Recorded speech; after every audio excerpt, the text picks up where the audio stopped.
Bonjour, mon nom est Rodrigue Amiot. Aujourd'hui, nous allons voir comment utiliser l'outil Hole, qui est l'icône ici.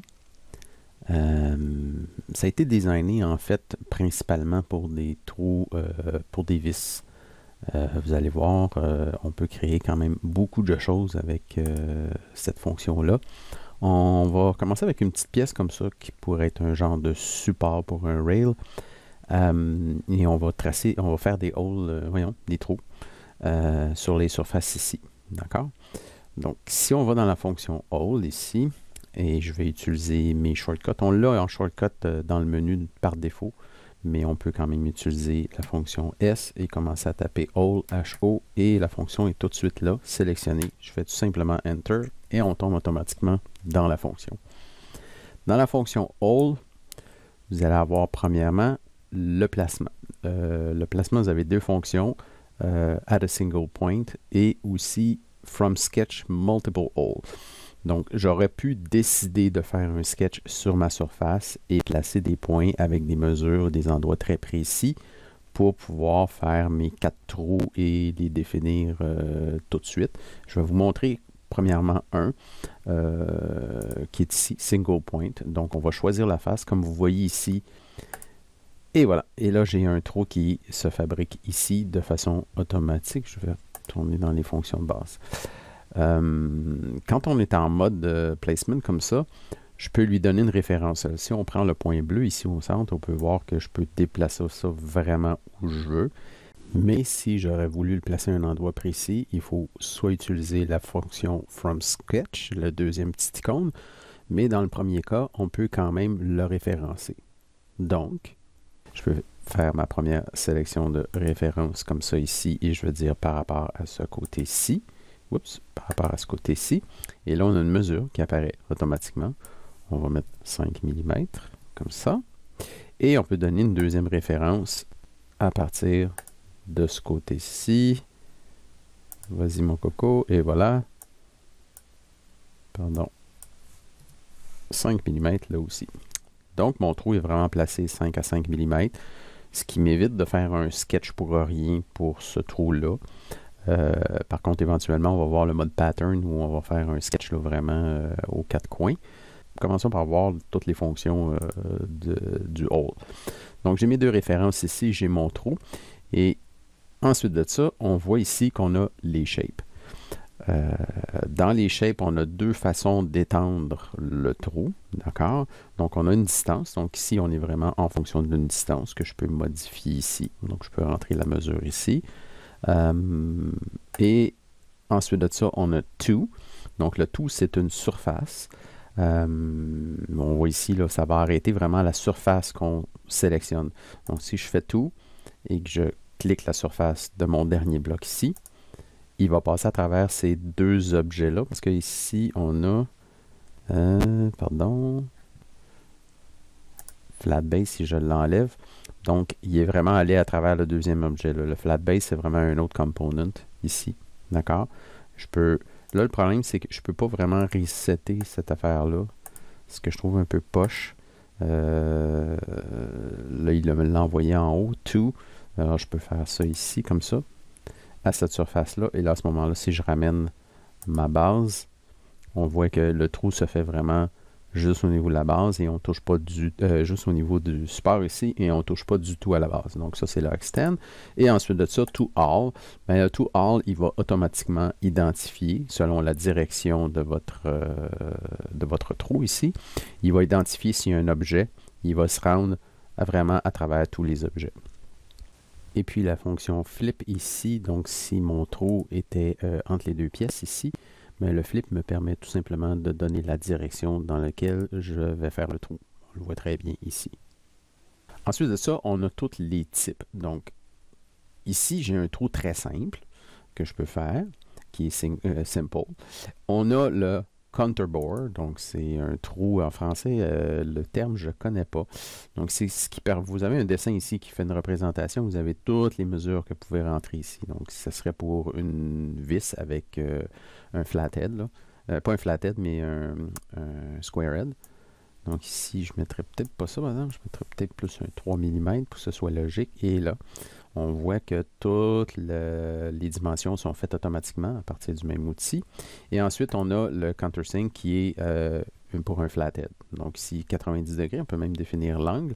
Et là, la largeur, on définit en fait la largeur de la tête. Donc, ce serait de mesurer la largeur de la tête de ma vis et de l'insérer ici. Je vais mettre 6 pour qu'on le voit ici.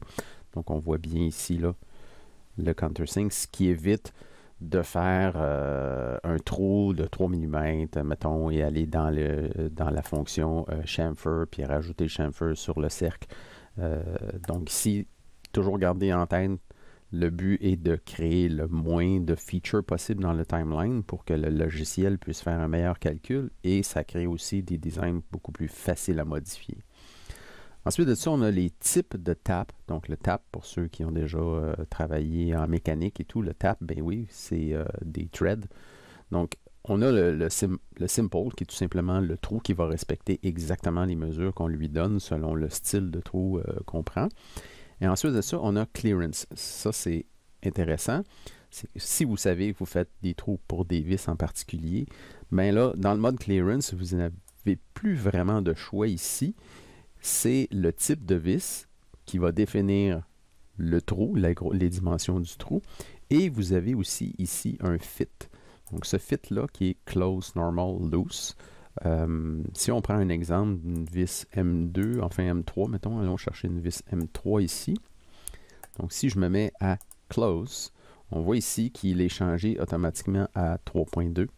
Donc pour eux, un fit close, tight, ça serait 0.2 mm. Et ensuite de ça, on a normal qui est 0.4 et on a un trou loose à 0.6. Si vous faites de l'impression 3D et que vous avez fait vos tests d'impression avec les différentes tolérances de votre imprimante, probablement que ces mesures-là pour vous ne correspondent pas. Donc, faites attention, au lieu d'utiliser les clearances ici, qui sont vraiment des clearances génériques plus pour du tournage de métal et compagnie, retournez dans le mode simple. Et comme j'ai déjà montré dans une vidéo au niveau des tolérances et du paramétrage, on peut introduire des valeurs dans nos paramètres. Ici, Change Parameters. Donc ici, moi dans mon cas, j'ai introduit deux... Ah, je ne les ai pas ici, mais je pourrais introduire mes propres valeurs. Donc, User Parameter ici. Ah, deux lettres, c'est passé. Bon. Donc, ici, Tolerance Tight. Donc, T pour tolérance tight. Et je vais en rajouter une autre que j'appelle T normal.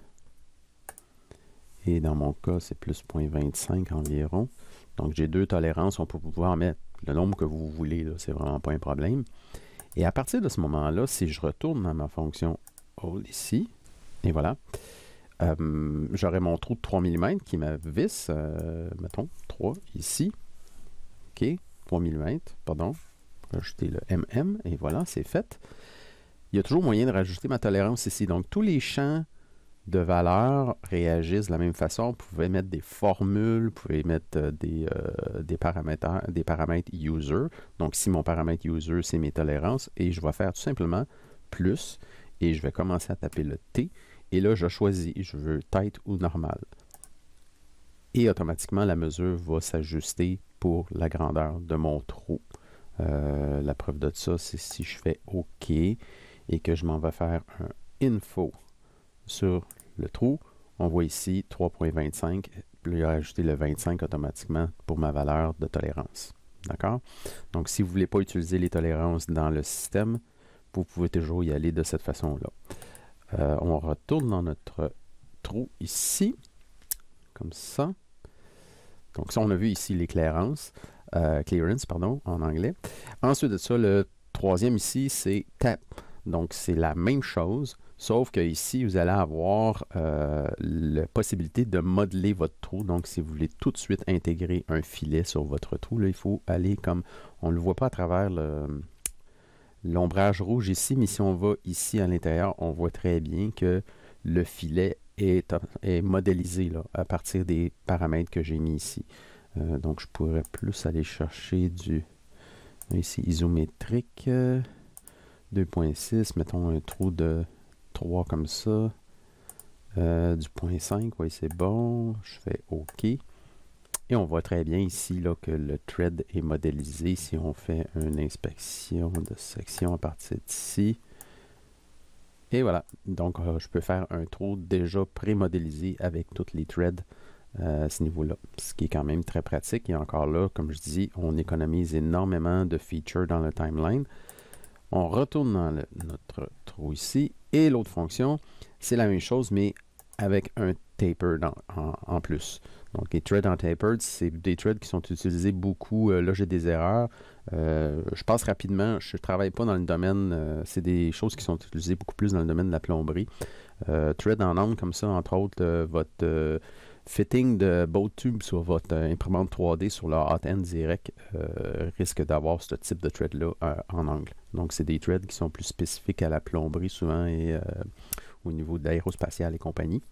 Donc, je ne connais pas très bien. Pour ceux qui connaissent ce type de thread-là, ben, c'est ici que vous rentreriez toutes vos valeurs là, pour pouvoir faire une modélisation de ce côté-là. Je vais revenir à simple ici. L'autre chose, on a une erreur parce que, oui, j'ai pas de distance comme ça. 4. Oui, on voit ici, là, ça ici, c'est plus court que la grosseur du trou, donc c'est sûr qu'il n'est pas capable de le faire. On va aller à 8 ici, et là, il est capable de modéliser le trou. Donc, faites attention, là, il y a moyen de créer des erreurs là-dedans, ici. Et ensuite de ça, il y a le drill point. Donc, on a un drill point flat ou un drill point en angle. Si on diminue ici la distance, on va voir ici que le fond de notre trou est vraiment plat, mais on pourrait mettre le fond du trou en angle, comme ça. Et je peux définir l'angle. Donc, pour ceux qui font de l'impression 3D, mettons que j'aurais imprimé cette pièce-là dans ce sens-là, puis que je veux que mon trou soit fini, donc je veux pas que ce soit un true and true, je veux pas que ça passe complètement à travers la pièce. Ben, au niveau de l'impression 3D, pour éviter les supports, je pourrais ici mettre un angle de 90 degrés, ce qui ferait 45 de chaque côté, on comprend le principe. Et voilà. Et là, j'ai une pointe vraiment à 90 degrés qui va être très facile à imprimer au niveau de notre trou. D'accord? Allongeons la distance. Mettons que je suis comme ça. Mettons que je passerai à travers plusieurs pièces à ce niveau-là. Le dernier paramètre qu'on va voir ici, c'est Object to Cut. Donc, tous les objets à travers lesquels le cut, le trou se fait, vont se rajouter dans la liste ici. Donc, si vous faites un trou à travers multiples pièces et qu'il y a une pièce en particulier que vous ne voulez pas faire le trou, ben, vous pouvez tout simplement l'enlever ici. Donc, en enlevant cette pièce-là, là, on voit l'ombrage rouge continue d'exister pour nous montrer qu'est-ce qu'il va faire. Mais on voit très bien ici là, que la coupe ne se fait pas dans la pièce en bas. Si je rajoute le crochet ici, oups, le trou se fait. Si j'enlève la pièce ici, le trou ne se fait pas. Je peux même y aller dans l'autre sens. Donc, je vais avoir un trou en bas ici, mais tous les paramètres que je viens de mettre en haut ne s'effectueront pas. Donc, ça, c'est vraiment dans le listing ici, on peut vraiment définir ce que l'on veut là, comme pièce pour pouvoir, sur lesquelles qu'on veut percer. D'accord? On va faire undo. On va revenir en arrière ici. On va déliter ce feature-là. Et là, on va y aller au niveau de pattern. Pattern, il y a moyen d'y aller de deux façons. Donc, j'aurais pu, ici, sur ma pièce, prendre cette surface-là, faire un sketch. D'accord? Oups, sur la surface qui est ici. Et simplement, là, je suis en 3D, je vais avoir un paquet d'opérateurs. Et simplement ajouter des points. Donc, si je mets un point ici, sur ma surface, et voilà, je fais escape. Ce point-là, bon là, je pourrais commencer à dire, je vais mettre une ligne de construction au centre ici, comme ça. Je choisis la ligne, on fait X pour le définir comme une ligne de construction. Je prends le point qui est là, je vais définir une distance d'ici à là, oups, comme ça, qui est de 5 mm, et d'ici à là, qui est de 5 mm, d'accord? Je prends ce point-là, je dis que je vais faire un mirror à partir de cette ligne-là. Je fais Enter, j'ai mes deux points, et là, vous aurez compris le principe qu'on peut le faire de l'autre côté aussi. Et là, à partir de ce moment-là, si je finis mon sketch, et que je m'en vais dans ma fonction All, là, je vais choisir Multiple All from Sketch, d'accord? Et ce qu'on va faire, c'est que là, la sélection est bleue. Je vais choisir celui-là. Je vais choisir celui-là. Et là, vous aurez compris qu'à partir du moment où mon sketch va inclure tous les points où je veux mettre des trous, je peux aller sélectionner multiples trous à ce niveau-là et puis là, définir mon trou au complet, ce qui nous permettrait de faire tous les trous d'une pièce dans une seule fonction. On aurait pu, à la place, utiliser la fonction pattern. Donc, même si j'ai pas le. Même si je prends un trou ici, je fais ma fonction. Attendez, je vais finir mon sketch et voilà. Je retourne dans ma fonction all. Je vais faire single ici. Je vais choisir ce trou-là, pardon. Select la face. Et je pense que je peux aller snapper sur le trou. Donc, si je m'en fais ça même. Non, il ne veut pas. Donc, il faut vraiment choisir la fonction select ici. Je vais choisir un point. Je peux en choisir que un. Et voilà, il est fait. Et puis là, je fais mon Enter. On aurait pu décider aussi de choisir le feature qui est ici, qui est notre trou. Et à ce moment-là, créer un pattern. Je m'en viens, rectangular pattern. Dans mon pattern, je vais mettre seulement que, deux trous. Définir une direction. Je vais choisir cette arête-là. Et là, comme ça. Et comme ça. Et là, connaissant les mesures de ma pièce, je rentrerai des valeurs qui sont intelligentes par rapport à ce premier référent-là, qui est qu'on sait qu'il est exactement à 5,5. Alors là, si je connais la longueur de ma pièce, je vais savoir où est le centre de mon prochain trou et de l'autre trou. Et ça nous permettrait, là, dans une fonction de pattern comme ça, de créer nos 4 trous très facilement. Et donc là, on a la définition du trou dans ce feature-là, hein, multiple hole, et on a la position des trous faits là, où vous faites votre sketch avant pour définir où les trous vont aller. C'est différentes façons de fonctionner, ça dépend beaucoup. Vous risquez peut-être d'arriver dans une situation où une est meilleure que l'autre. Donc, c'est ce qui fait le tour pas mal de la fonction hole. Et puis, j'espère que ça vous avez apprécié. Si vous aimez, faites abonnez-vous et faites like si vous n'avez pas aimé ou s'il y a des choses que vous aimez moins. Écrivez-le. Je vais essayer de m'améliorer avec le temps. Merci.